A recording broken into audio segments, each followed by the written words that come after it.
Hi, I'm Scott Kinville, and welcome to the first episode of Generally Speaking, the Herkimer College podcast. And since this is our first episode, it's so apropos that we have a graduate of the college with us today, and he has also recently become a trustee, Mr. Robert Drumm. Rob, thanks for coming on. Thanks for having me. This is awesome. You like this? I do. All right, so let's do a little get to know you first here. Okay. Before we dive into the meat and potatoes of everything. Sure. Okay, first of all, how old are you? I am 34. 34, really? Well, you don't look a day over 33. We try sometimes. All right, so when did you go to Herkimer College? I went to Herkimer College from 2009 until 2012, I believe it was. I had done one degree with cybersecurity criminal justice, and then I had done a second one for intelligence analysis and management. And then after that, I went to work over at the county and the Board of Elections. So I was here until that time and did those degrees. I only graduated once because I never finished computer applications 1 and 2. So anybody here, my first level of advice is make sure you complete those other little classes that are there. But I have a degree in intelligence, cybersecurity for criminal justice. Okay, that's very interesting. Yes. So you use those degrees to work over at the county, but you're no longer there. Right. So I was at the Board of Elections from 2014 until 2022, 21, one of those. And it was funny because I never actually intended on using my degree for cybersecurity because it's the Board of Elections. And then the 2016 presidential election happened, and cybersecurity became much more important in terms of what happens in the election infrastructure. So there was a bunch of new requirements that came out federally. In fact, Department of Homeland Security designated elections as critical infrastructure. So that changed the ball game. There was a bunch of grant money that moved in, and I ended up leaning on my degree a bunch with some of the requirements that came out from just a myriad of things that happened. So it was kind of interesting because it's disappointing to think that you might never use it, but I ended up using it a lot. Yeah, and you know what? I mean, with this changing world, that cybersecurity is a huge field now. Sure. Even like from 10 years ago. Oh, yeah, absolutely. You wouldn't even think of cybersecurity as a thing, really. Right. But now it's really at the forefront of, degrees across the country. Well, and everybody, you hear cybersecurity and you have that, what it really means to you or what you think it means. But then when you look at it and you're logging into Facebook or you're logging into your bank and you've got two-factor authentication, or you've got to have so much more, or a passcode for something that you never did before. That's kind of where it comes into play. So it really is, in terms of 10 years, is everywhere, and it's not going away. Absolutely. Now, with cybersecurity, is there different disciplines to it, or is it a generalized umbrella type of degree, or can you branch out? You can really branch out. In doing what I do now in the private sector, you can see that there are definitely people that are more adept to coding. There's people that do policy end of it. There's people that do implementation. There's a bigger customer support side that deals with like triage when things happen. So there are other disciplines that you can do. It's not just people sitting behind, looking at a matrix screen all day and coding. If that's what you enjoy, there's definitely that. But there's a bunch more things that you can do once you walk through that door. Okay. So is that what you decided you wanted to do when you came to Herkimer, or was that just kind of something that evolved? So it was funny. I went to another college before, and one of the reasons I fell in love with Herkimer was because you're not just a number here. You're a name. You're a person. You have that connection. Somebody was just mentioning the magazine's called Connections. It's really a good term for the alumni magazine that goes out because that's really what this place is all about. And where I went to the other place, I went with my grandmother. I was like 18 years old, right out of high school, someday in, I think it was August, and walk in, and I was just a number. The first question I got asked in my experience there was, how are you paying? And that was it. So I came to Herkimer, I looked around, thought about what I could do, what I was good at, what I could lean on, and the criminal justice cybersecurity kind of seemed like a natural fit. There was a lot of job opportunities at the time. I figured I would be able to do something with that after I graduated. Ironically, I was able to, but it wasn't the traditional course to do it. So I kind of just pared it down for what it would be for me and tried to maximize that. It was also right next door, so I didn't have to travel like I was for the other campus that I was going to, and it worked out well. Yeah, and you touched on a very good point there when you say that without the traditional route.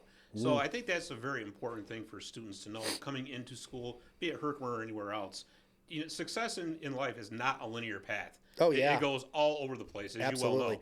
you well know. Yeah, and there's this idea that you've got to do your 2-year degree in 2 years, your 4-year degree in 4 years. You have to have your master's in 6. That's not, give yourself time. If all of a sudden you find out it took 5 semesters to do your 2-year degree, you still graduated. You don't want to put so much stress. I think people have this idea that you have to be cookie cutter. It's got to fit in the box. That's just totally wrong. And one of the things I've always loved about community college, and even from my time at SUNY when I was there, and we'll get there in a second, there is a traditional role, and it works for some people. There's a non-traditional role, and that works for some people too. And it's what works for you, not what everybody tells you to do. And you see so much people get stressed and burned out with not just school, but everything else. And you can choose to not have that stress be part of it. And I think that's important. If you feel that you're underwater with a full course load, throttle down. Take that extra semester, give yourself some breathing room. And community college is a great place to be because it's affordable. Yeah. So, it's not like people that are going into a private school where you're paying $40 or more a year for your degree, and come to find out you're doing the gen ed you could have done right up here for a fraction of that. So absolutely, and that's just a huge advantage for her. Sure, I mean it really is. Besides, we have relatively small class size up here, so you get a very personal connection. Yep. Like you said, it doesn't cost you an arm and a leg. Nope. You're still getting a fantastic education. Yep. And it's funny because there was another point that you made that I really want to talk about. You're 34, I'm 49. Right. And I'm back in school, right? But it used to be, back when I started going to college, way back in, Bill Clinton was president. Let's put it that way. Okay, we're talking a while ago, yeah. Right? But it was, you had to rush. You got to get this done. There Yep. is no throttling back. You got to take this course, this course, this course, Yep. and you got to get through because the workforce is waiting. Right. That's a great point you make about throttling back a little bit. Yep. If it's because all you're going to do is end up harming yourself going down the road. You see that, and this is more of a job market thing right now, but there are jobs that are out there, and the other thing is that what's going to happen that's going to be right for you is still going to be right for you in a year, or 6 months or whatever. Graduation happens twice. You can still graduate in December. You can still graduate your normal in August. If you have to take that summer mini, take that summer mini. Don't put all the stress on right off the get-go. If that's not right for you, if you're the person that you can do that, absolutely get it done because that's going to work better for you. But you need to look at the pros and cons of, the traditional educational route and then the non-traditional educational route. And Herkimer is good for both. And look at you. I mean, how many other people you're probably, I don't want to say this negatively, but you're probably the oldest person in a majority, if not all of your classes. Quite certain I am. But yeah. You know what? And I don't take that negatively. Actually, You know what? I think it's a good thing. Sure. Really, because it kind of shows that it's never too late. Right. And even if I do feel like Rodney Dangerfield and moving back to school sometimes, but right? That's okay. Great reference. But the other thing too is that so you don't really get this at even the 4-year, even the SUNY 4-year type of educational setting. You're adding value into the conversations that you're having. And you have a real world application that, some of the people that are in your class might not have. It's not theory. It's theory to them. It's not theory to you. You understand that practicality. And the other thing too is that you bring up something that is, we saw Remington Arms close this week. That was a, disaster from start to finish. Absolutely. But we're seeing, 200 to 300 people that are looking for a job. They could come back up here and look at some other aspects of what they want to do and, job retraining, which sounds awful, but the workforce development element of that's here. There are other things that you can do. You're going in for communications. You can use that in a myriad of different ways. There's the electrical engineering course that's here. You can market yourself in that way. There are things that you can do right here without having to move. People think that it's the end of the world, and it does. And I'm not trying to minimize the pain that these people are feeling, but you can definitely be able to do that quickly here. Well, and that's a great point in the fact that you can get such a technological background here too. Sure. And in this area, yes, I mean it was terrible. The arms, sure. It's awful. But there are good things happening. Yeah. You got Wolfspeed up in Rome. Yep. Rome's starting to explode with this nanotechnology. Absolutely. So if you can get in on the ground floor and get your basic training for that here, Yep. and then move on. I mean, again, it's a very difficult adjustment. Yep.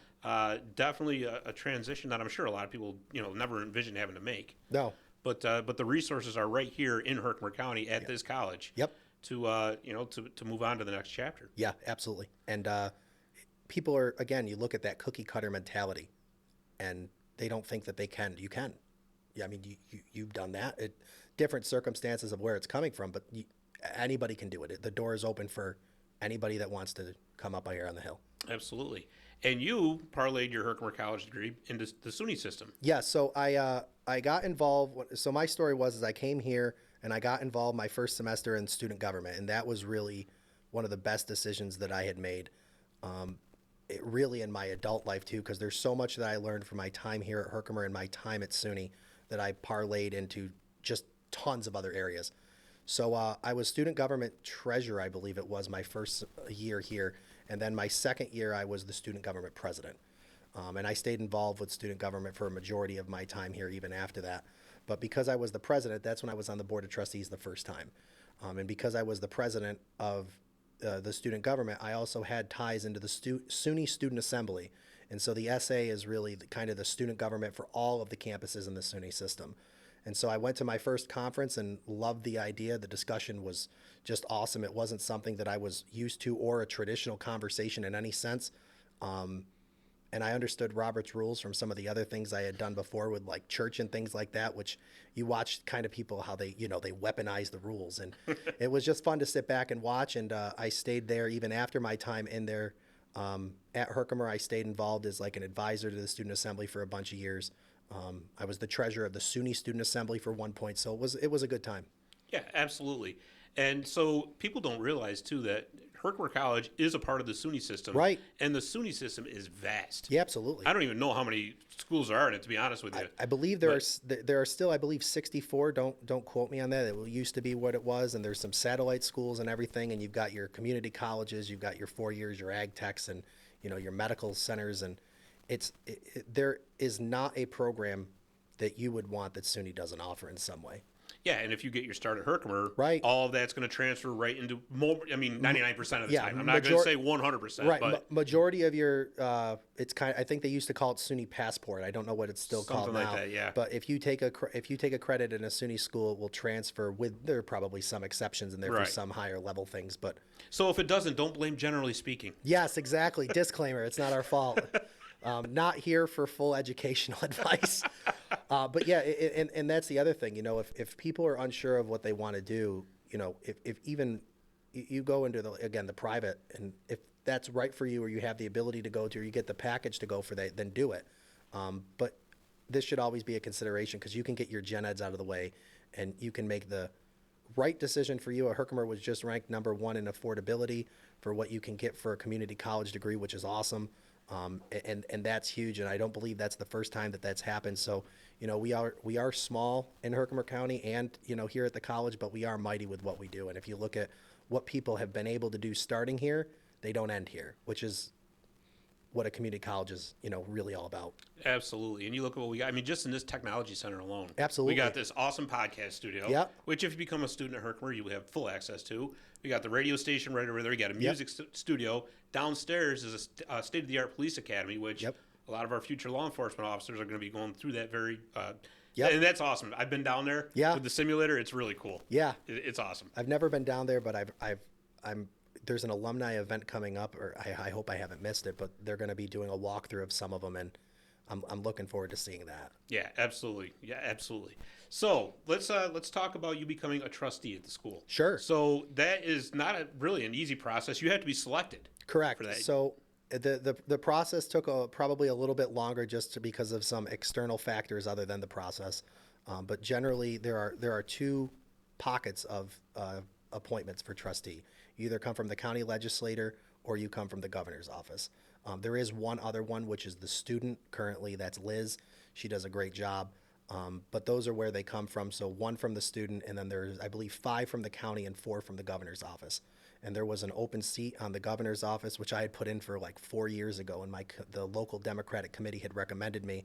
And then the process, Cuomo was governor at the time, so it took a while to deal with some of the other external things that come into that. But after 4 years, Governor Hochul team reviewed it, and she appointed me to the trustees late November, early December of this last year. That's really an honor Absolutely. to be appointed from the governor's office. I Yep. mean, that's really incredible that they took the time and they say, yeah, he's the guy. Yep, and I was honored. I was very happy. It's been something I had looked forward to for a while when I started the process, and after 4 years of all the changes and everything like that, you figure it just went away. So we had looked at it, and I kind of forgot about it until I got the call saying that the interview part was done. They were looking. I needed to do one other piece of paperwork, and that got through. And then kept an eye on the mail and got the call and got the certification and got everything in and started just in time. So. Well, that's great. Congratulations. Thank you very much. So, what is your job as a trustee here at Herkimer? So it's kind of, think of it like board of directors. That's probably a bad analogy. We're there to advise the president policy and procedure and general welfare of the campus. So there's not much that we don't get to talk about and make policy decisions. Okay. So, I mean, and how many people are on the board? Just for students, I mean, I don't know. Currently, there are, I believe we are back to a full board. So there would be 5, 4, so I believe there's 10. 10. Okay. So you have a president, vice president, obviously. Yep. How many trustees? Total, there would be 10. The president of the trustees and the. Oh, okay. they So come they're all out of that considered pocket. trustees then. Correct. Yep. Okay. Because, like I said, I mean, I didn't know. Yep. And I'm sure probably a lot of us don't. And so the chairman is Mike Stelteri. The vice chairman, I believe, is Dan Reardon, and the secretary is Joan Primus. Okay. And how often do you meet? Well, right now, we are doing every month, I believe, is what we're getting back to. I don't know what it was before, but so far we seem to be meeting regularly, and I believe moving forward it'll be monthly. Excellent. So, as a trustee here at Herkimer College, and we've talked about all the wonderful things that are going on here at the Yep. school, what are some of the things that you would like to see for the school in the future? So my main goal for actually becoming a trustee kind of parlays into why I'm very happy to, finally be selected and be back. It's kind of coming home. I've lived in the Mohawk Valley my whole life. In fact, I've lived in Mohawk my whole life. And Herkimer is in my DNA. I went to Herkimer High School. I went to Herkimer County Community College. So it's always been here. I remember when I was in school, this place was packed. You go up here on the activity periods on Tuesdays and Thursdays in that club time that was there. You go into RMCC and that place was packed. The parking lot was packed. If you weren't here 10, 12 minutes before class, you weren't getting a parking space that was even close in the winter time. That was the valet parking kind of thing that was right out here. And to come up and see, some of the effect, and it's not just here, it's all over the place, is really disappointing because there's a lot that Herkimer offers. And I think we have the metrics to get back there. I think we've got some of the building blocks. It's just we need some of those fair trade wins, if you will. COVID didn't help anybody in anything. I mean, you saw it, and that's the easy answer. But when you look at how that impacted just so much in our world generally, and then you look at isolated pockets like education, it had an effect. And we're rebuilding. So I'm looking forward to helping out. I don't know if I really have too much of my own personal agenda other than, we're here in Herkimer County, so kind of making Herkimer the gem that it was and getting back to where we were. Yeah, you're so right about that because, I mean, I went here in the 90s. Like I was telling you earlier, I graduated in 96, as a matter of fact, my first degree. And back then, of course, there was no Internet Academy. Right. So that plays a little bit. Maybe I'll ask you how much you think that plays into it. Sure. But you're right. You could not get a parking spot here. Right. If you didn't get here early enough. It was just, you were parking across on the other side of the parking lot, walking all the way across. You got which it. wasn't fun in the winter, by the way. No, it wasn't. It still isn't, I'm sure, because we're up on the hill and the wind doesn't do anybody any favors. But the internet, from my understanding and from what I remember being told, Herkimer was really one of the first pioneers of the Internet Academy. So, it took a while to take off. And it's still there, and it's a great, if you're a non-traditional student or somebody that just prefers online learning, that's a great, advantage that we have here that, we've got an Internet Academy that's been around for a while. Like, it's tried and true, and I'm sure it's been used as a metric for many others. And it's great to have different modes of learning, because what I found is that I don't do well in online classes. I have to be in person. And you find that funny because, you're a cybersecurity major, you think you would be a big computer nerd, and I can sit in front of a computer all day doing work, but when I'm learning, I need to be in a physical setting. So I don't do well in the the Internet Academy style of thing. But that's me. I know a bunch of my friends and people that I work with now in the private sector, that's no problem for them. So, you know, I think that adds the value of here because you can take your degree in a lot of areas online, and that helps. Yeah, yeah, I think you're right. And you mentioned COVID. COVID, I'm sure, is obviously it's adjusted everything forever. Sure. We'll never go back to the way exactly it was. Right. And I think part of that is with the online learning. I'm the same way as you are. I do much better in-person classes, being able to interact Yep. than I do. But that's because I'm older, and I never grew up with online classes. Right. You may have, I don't know, but It was new even when I was there. I mean, online was really, research kind of stuff, where to go to, Wikipedia. Not that you can use that, but you get the Right. idea. Social media was just it's on the starting. internet. It must be true. Right. Yeah, that's not true at all. But yeah, it definitely, COVID definitely changed a lot. Some good, some bad. There's a silver lining with everything. And I think we're realizing the value of having affordability to internet, especially around here. Herkimer is a very rural county. I remember when I worked at the county, one of the stats is something like 10% of Herkimer County's residents don't have reliable internet, or Wow. they're capped. So, can you imagine only having 25 gigs to use, and realistically, you doing a little bit of research or watching a YouTube video and you're gone. One of the classes I took when I went back to college myself was we had to watch a 2.5 hour movie that was on YouTube.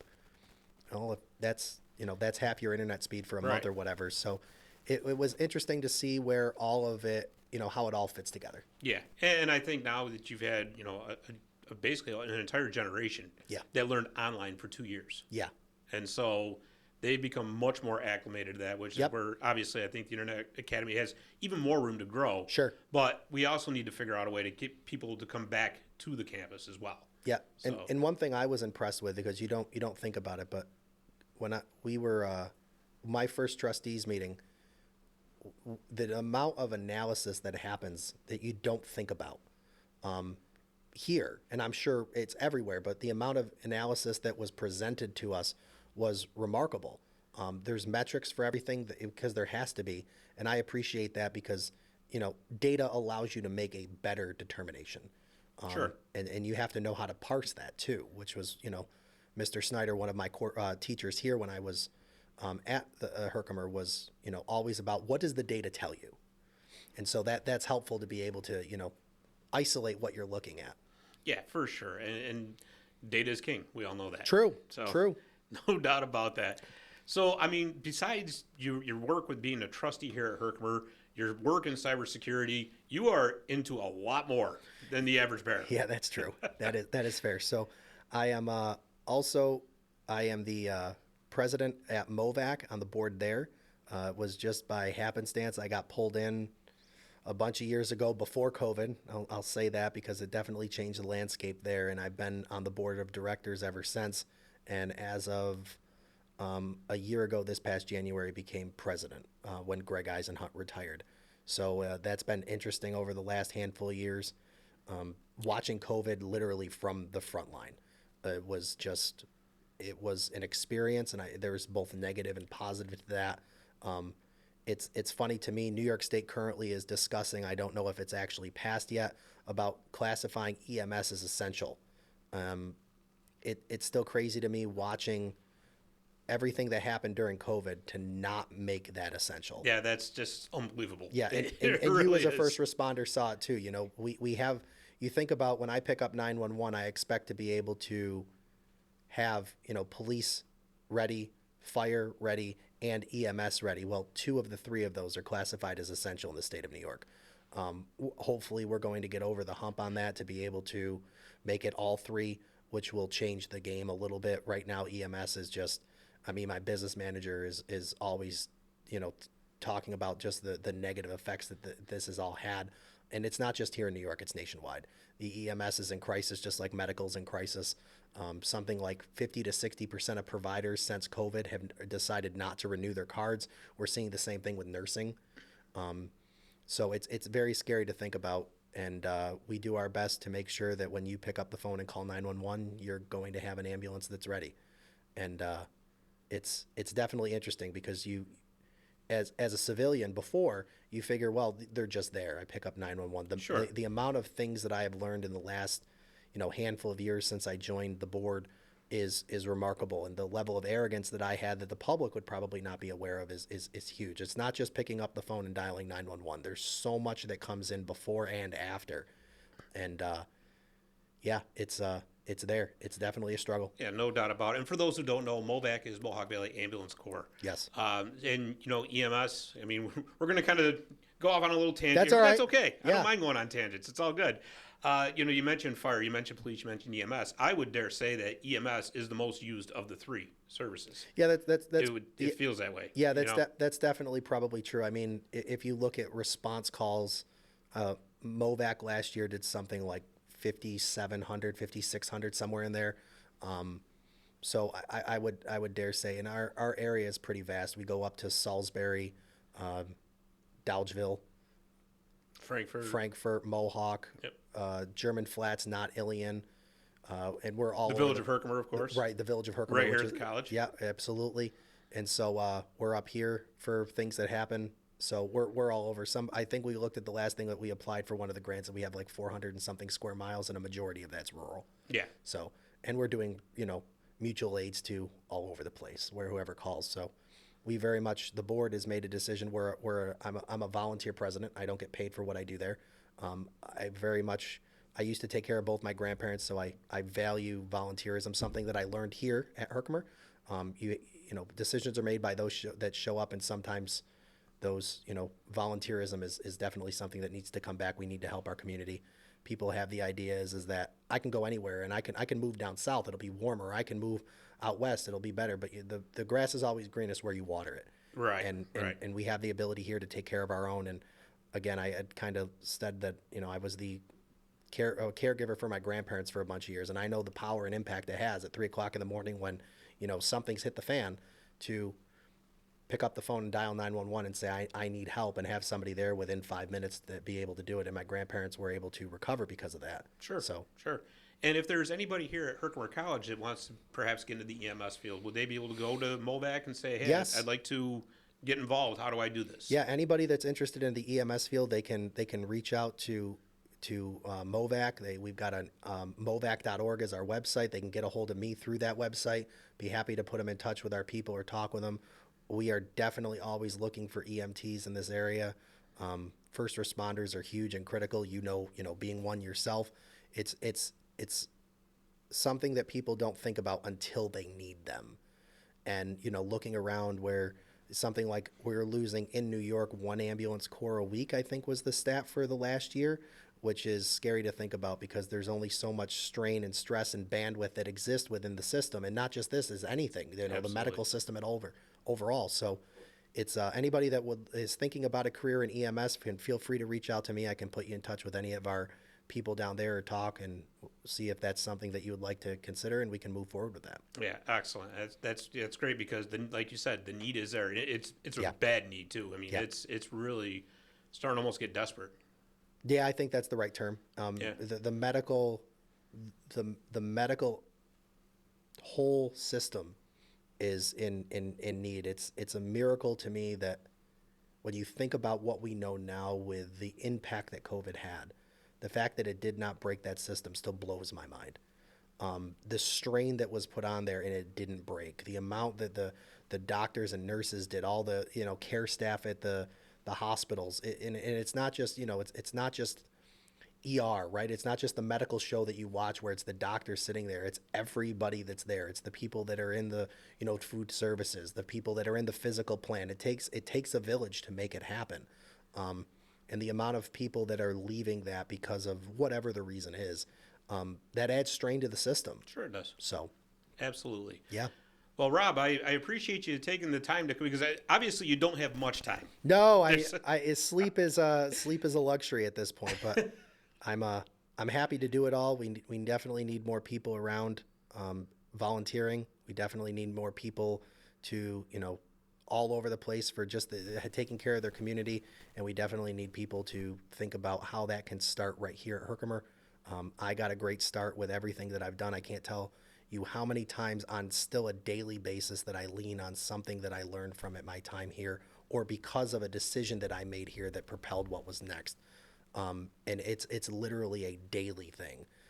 And I think about that often, and that's why I was happy to get the call to come back to the trustees, and why I'm happy to have this conversation with you, because people have this idea. One of the teachers down at Herkimer that was a substitute, who I didn't have because I went to St. Francis until I was in 8th grade, but she said there's always this idea that anybody can get into Herkimer. And, there's the idea that it's the 13th grade. Maybe to locally, there's some truth to that, and realistically, you can get into Herkimer. But if you apply that and you look at the metrics and you take away the haha and the TikTok value of that statement, right?